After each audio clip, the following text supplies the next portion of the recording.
কোরআন শোনাতেন, আবার জিবরাইল একবার শোনাতেন। যে বছর কোরআন কারীম শেষ হয়ে যাবে, নাজিল শেষ সমাপ্ত হয়ে গেছে, মানে আর নাজিল হবে না, কমপ্লিট হয়ে গেছে, সেই বছর জিবরাইল আসলেন। জিবরাইল যে সালাম দিলেন, ইয়া রাসূলুল্লাহ, সালাম দিয়ে বললেন এটা কোরআনুল কারীম সমাপ্ত হয়ে গেল, শেষ হয়ে গেল, কোরআনুল কারীম নাজিল হবে না। আমি জিবরাইল আপনার কাছে 24,000 বছর 24,000 বার পর্যন্ত এসেছি, কমসে কম, তার থেকে কিছুটা বেশি হতে পারে, কিন্তু কিয়ামত পর্যন্ত কোরআনুল কারীম আর কোনোদিন নাজিল হবে না। শ্রেষ্ঠ কালাম নাজিল করে ফেলা হয়েছে, আমি জিবরাইল আর আসমান থেকে এখানে আসবো না। কোরআনকে আপনি একবার পড়বো, আপনি শুনবেন, আবার আপনি পড়বেন, আমি শুনবো, আবার আমি পড়বো, আপনি শুনবেন, আবার আপনি পড়বেন, আমি শুনবো।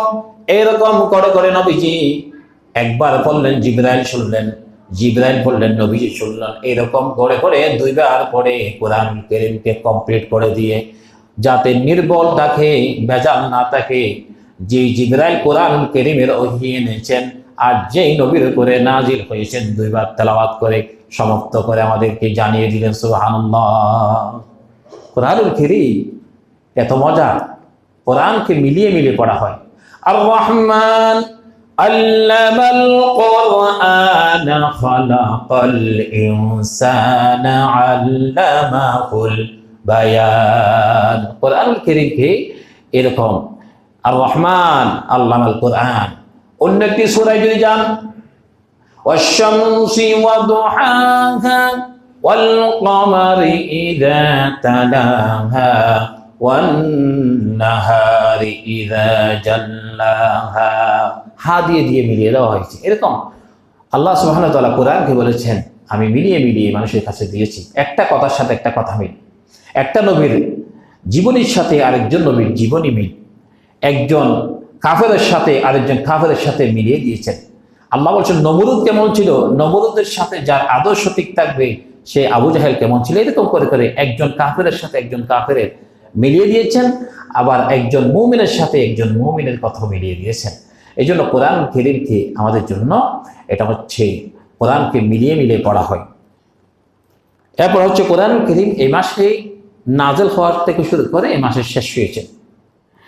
আল্লাহ সুবহানাহু ওয়া তাআলা বললেন আলা কলবিকা লিতাকুনা মিনাল মুনদারিন, তোমার হৃদয়ে যাতে আমি সতর্ককারী হতে পারো, এই জন্য তোমার হৃদয়কে যাতে তুমি সতর্ক হতে পারো, এই জন্য আমি কোরআন পাঠিয়েছি।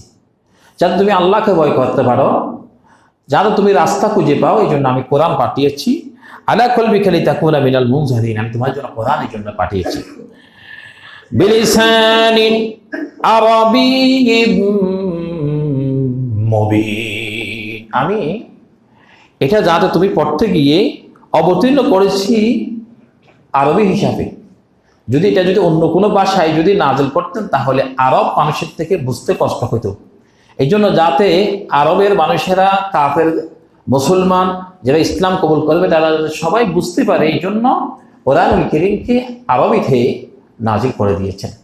গ্রাম আর্টিকেল যা আছে সব কিছু জানে তারা বুঝতে পারে, এই জন্য এভাবে করে আল্লাহ সুবহানাহু ওয়া তাআলা নাজিল করেছেন। ইন্না আনজালনাহু ফি লাইলাতিল কদর, আমি এটা এই কদর রাতে যে আমাদের 3 দিন পরে, আর আজকে সহ 4 দিন আমাদের তারাবি হবে, আর 3 দিন পরে লাইলাতুল কদর যেতে, এই দিনে কোরআনুল কারীম আমি নাজিল করেছি। মাসও বলে দিয়েছেন কোন মাসে নাজিল করেছি, দিন বলে নাই, রাতে নাজিল করেছি। তাহলে মাস কোনটাতে, কোন দিনে, রাতে নাকি দিনে, এটাও বলে দিয়েছেন অন্য কোনো কিতাবের মধ্যে, যাতে মানুষেরা যাতে বিতর্কিত না হয়। মাসের নাম বললেন, দিনের নাম বললেন, কোন রাতে নাজিল হলেন সেটাও জানিয়ে দিলেন।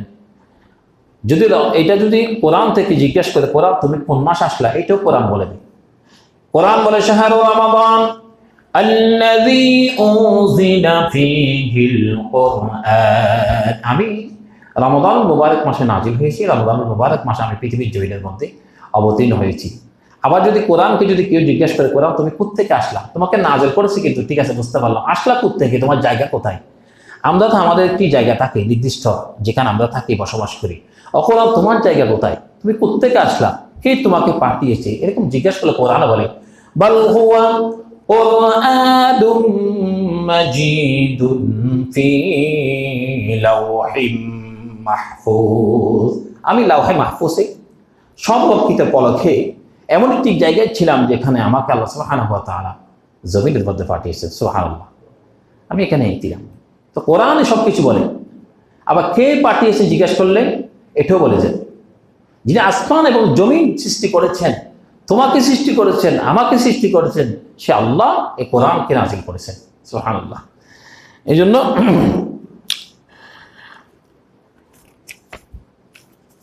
আল্লাহুম্মা সাল্লি আলা